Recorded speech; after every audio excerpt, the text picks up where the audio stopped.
I'm Janelle Selton-Holtmeyer, editor of Modern Distribution Management. And I'm Eric Smith, associate editor. Today we're speaking with four of the authors from the Distributor's Guide to Analytics about the role analytics can play in distribution. Based on the conversations we've had with people in the industry, there's acceptance that analytics is important. But there's still a question of what exactly that means and how it can fit into the distribution business model. And part of that requires a deeper look at how that business model itself has shifted, according to Tom Gale, publisher of Modern Distribution Management. The reason why analytics has really grown in the last few years in terms of its importance within a distribution company is really centered around all the changes that have taken place. There was a book that was written, 15 years ago, Who Moved My Cheese, about organizational change, personal change, and being able to be adaptive. I would say that in 2015, it's really about who moved my model. There's been so many shifts that have taken place in more global shifts in terms of generational, cultural, digital, all of these things have really had an impact on terms of how people buy and how people are interacting with each other.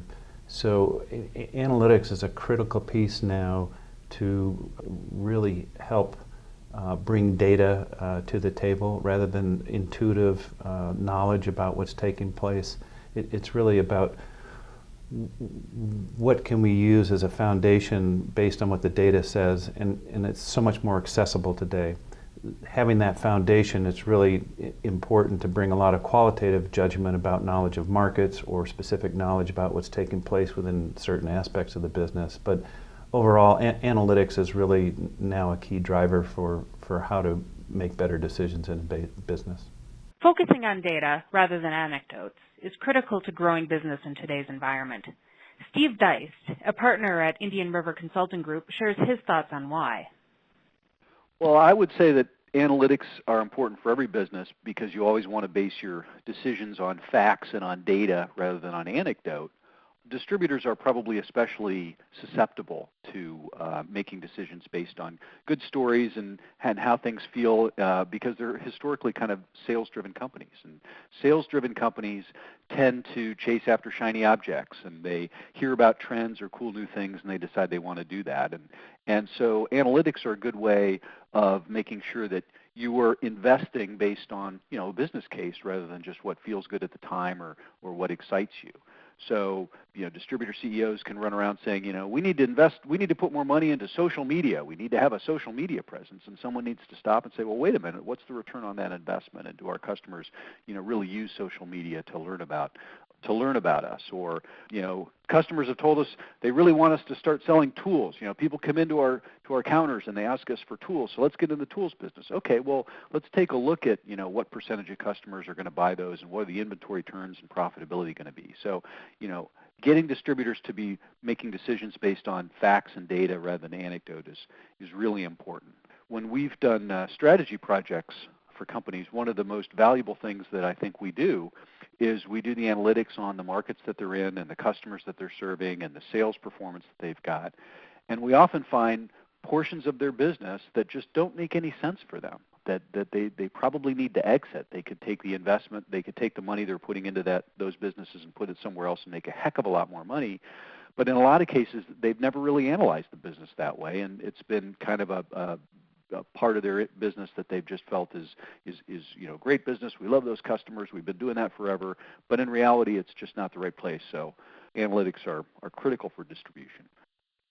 In the book, your topic is on market access analytics. Could you just talk a little bit about what you mean by market access analytics and how analytics can be used in that area? Well, market access is aligning your internal resources with the external market opportunities.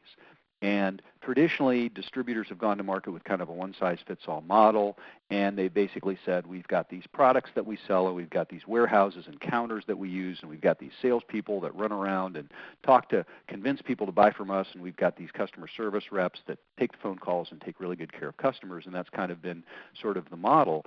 Market access is about looking at those resources and looking at the market and calibrating or refining the way we invest those resources. So for example, there are customers for whom a technical specialist is extremely important because they're using our products or they need our advice in some way. And then there are others for whom maybe that isn't important. There are going to be some customers that really require a lot of online capabilities because that's just how they do business, and they're never sitting still long enough for anybody to actually talk to them. And there's others that may not care about that. So market access is about understanding and identifying which customers value which types of services from you and aligning your internal resources to fit. Successful distributors have got that completely figured out. So the successful distributors have segmented their customers not based on the traditional categories of, he's really big or he's really small, or he's an OEM or he's an MRO, or he's a general contractor or he's a specialty contractor. But they've segmented their customers based on their needs, their individualized needs from the distributor. So for example, there might be owner-operator businesses that have a high need for consultative sales support and for business advice, and there may be large national customers that have national accounts that are centrally negotiated that they wouldn't use your advice even if it were free because they literally can't use it. It's not part of the contract. So successful distributors have figured out how to segment their customers based on needs and then calibrate their offerings so that they're providing exactly the right set of services in terms of sales support, marketing services, inventory and service levels, and value-added services. They're calibrating those things to fit the customer's needs exactly. They're not over-servicing people because that leaves profit on the table and misallocates resources. And they're not under-servicing people because that costs sales. So market access is basically about aligning your internal resources with the external market opportunities. You obviously need good analytics to do that. You need analytics about the market to understand what your customers really need from you. Part of understanding what customers need from you is, of course, asking them, and people have customer surveys, but often those are not particularly accurate because customers will tell you what they're trying to negotiate or what they think you want to hear rather than the reality. The best way to figure out what customers really value from you is by their behavior. In other words, how they act. So when are they willing to pay a higher margin for a product? Which products are growing? What's your concentration of business with those customers? Those kinds of data about your customers give you huge insight into what their needs are because, as my old Boy Scout leader used to say, your actions speak louder than I can hear you. And by looking at analytics and data, we can analyze customers' actions to draw conclusions about what their needs are, what segment they're in, where the opportunities are. So you need data to understand the external market piece. And of course, you also need data to understand your internal position. A lot of distributors don't really have a very good handle on their internal investments. They don't know who their sales guys are visiting. They don't know which customers are their biggest or most profitable or highest growing customers. They don't know what the differences in performance are between different branches or different product categories. So analytics is also necessary to understand where your internal resources are currently deployed.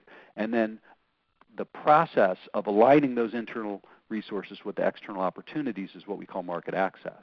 But if you have good data about who your customer groups are and what they're looking for and how you're currently spending or investing your internal resources, the alignment is often pretty trivial, right? Because you can say, look, we got this whole group of customers here, and it wouldn't make a damn bit of difference if they never saw a field sales rep again. It's not going to change how much they buy from us by $1. So what are we doing here? Why do we have all these sales guys who are assigned to these customers just to protect their commission?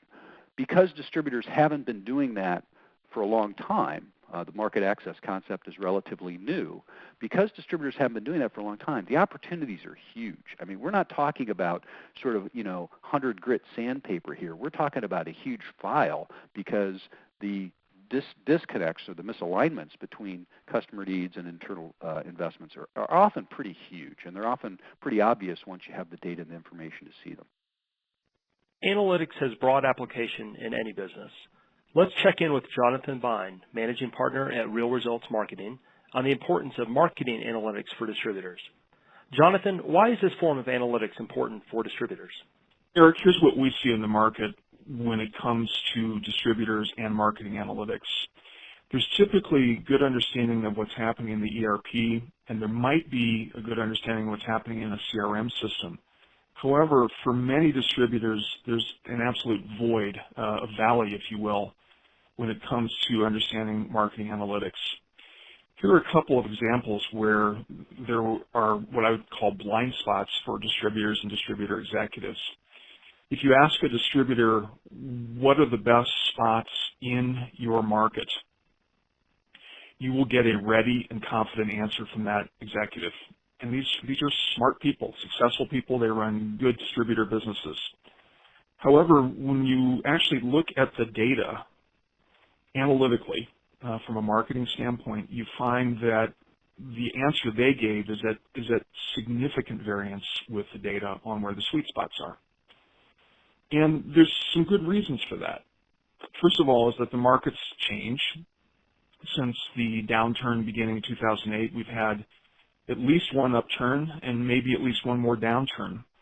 So what was good in 2008 or even 2012 may no longer be good in 2015. The second thing that many executives are missing is that they have a sampling bias. When they are trotted out to their customer base, they see the biggest and the best clients, not the mid-market clients, not the small clients. So they see the tip of the iceberg. And then the third thing is that while there may be segmentation work done to support marketing, it's often at a level that is too high level to be actionable. I'll give an extreme example to make the point. If I tell you that I work with medical service providers, that's only a $1.8 trillion market. The question is, where within medical service providers do I work? Do I work with hospitals? Do I work with long-term care facilities, nursing facilities? And even that level is not detailed enough to take action from a marketing and sales standpoint. So it's got to get to a couple more levels of detail, micro-segmentation, if you will, to really be actionable and then to deliver that benefit for distributors. In the book, you discuss how analytics can be applied to marketing and customer profiling. Talk about some ways analytics is useful in these areas. So one of the ways that marketing and customer profiling is helpful is really understanding where your customers are in the customer life cycle. If we look at a customer base from a distributor, we're going to typically find that somewhere between 15 and 25% of the customers are one-time buyers. And within those 15 to 25% of the customers, probably a third to a half of those customers are actually sweet spot customers that you want to convert into multi-time buyers. So by organizing the customers, or by doing a behavioral segmentation, if you will, we can see which customers need to be converted into multi-time buyers, which customers are actually at risk of defection and need some type of stimulus or care or attention to get back into a good buying pattern, which customers have actually defected. Based on their buying pattern, while they're still technically an account with you, they've quit buying and they've moved on to another supplier. So customer life cycle is one really key piece. The second piece, as I alluded to before, is really understanding where sweet spots are. And one of the things that's critical is looking at the trend. My former colleague, Stuart Mecklin, says the trend is your friend. And so looking at compounded annual growth rate in conjunction with sales volume or gross profit or net profit, if you have that detail, looking at that by different firmographic variables. And when I say firmographic, I mean things like SIC or NAICS or number of employees or revenue. Looking at those things is a really quick way to spot what's trending in your customer base. And the best way to get short-term sales is to build on trends that are already working for you. Another area where analytics can be applied is the sales cycle. Brian Gardner, founder of Sales Process 360, shares his thoughts on how analytics is useful in this area. First, let's discuss the sales cycle. I break it down into four major areas. Obviously, there are others, but if we break it into four areas of, it all starts with leads. Those leads then move to hopefully qualified opportunities. Hopefully, those qualified opportunities move to quotes, and then ultimately, hopefully, orders. I'm just a huge believer in using analytics at what I call the front end of the sales process, not just the back end. So if we define the front end as the leads, qualified ops, and up into the quote, and the back end as being orders and fulfillment, most companies have analytics and good data, KPIs, key performance indicators on the back end of their business. They're tracking sales trends. They've got sales order reports. They've got back order reports. They're tracking their days payable, cash on hand, and inventory turns. And typically they know those numbers and what the analytics are for that. Meaning, example of days payable. If someone's 60 days, they know that that's not good. They've got a, kind of an analytic or a KPI that it needs to be between 30 and 45. And inventory turns the same way, and they know what their order intake needs to be. So what I'm saying is let's talk about putting some analytics on the front end of the business. A formula that I use for that is sales goal equals base business plus new load input times hit rate. And that new load input is the front end of the business. It's everything before the order. So what I'm saying is just as we have analytics on the back end, let's put analytics on the front end as far as, how many leads do we need to have and be identifying every day, every week, every month? How many leads of those need to turn into opportunities to meet our sales goals? What's our quote input need to be? What's our quote one lost analytics? How are we looking on the ratio of one lost on quotes? Basically keep score and put a scorecard on the front end of your business.